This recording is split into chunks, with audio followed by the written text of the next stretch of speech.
race and discrimination, you suggest, are not so closely linked that they move up and down together. First of all, distinguish the two, race and discrimination.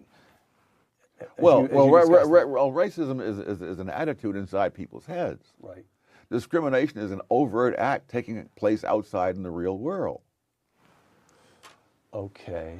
So not only with blacks, but you find the same thing with Jews in previous centuries, that part of the United States where there was the most racism against blacks, namely the South, right, is where black construction workers were much more common than they were in the North, right on into the 20th century.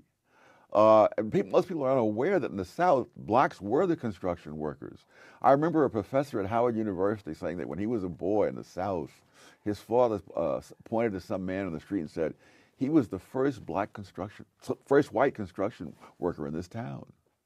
And so what was going on there? The racism did not, so whites could think of blacks as somehow or other separate, but they'd still employ them because the market made it profitable to do so. Yeah, in fact, yes. In fact, a law had to be passed to stop this because in the 20s, and particularly as the Depression got underway, black construction companies in the South using black non-union labor would come up to the North and underbid on government contracts, taking them away.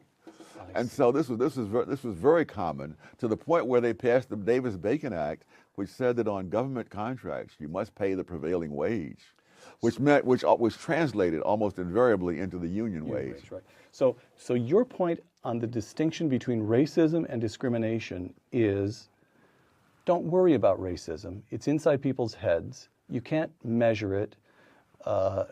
There's a strongly subjective, just forget about it, concentrate only on discrimination. And the best answer to discrimination is to let markets operate, because then people will discover, it will tend to militate against discrimination. When people have skills to offer, they'll be employed. Whatever this notion of racism in people's heads is, don't worry about that. Is that right? Yeah, what I'm saying essentially is that racists may prefer one race to another, but they prefer themselves to everybody else. So they'll do what's profitable. That's right. That's right. Got it. And Okay. that was even true in South Africa under apartheid, that there were hundreds of construction companies in South Africa that were fined in a government crackdown because they were hiring more blacks and in higher positions than they were allowed to under the apartheid law, because that was where the money was. All right.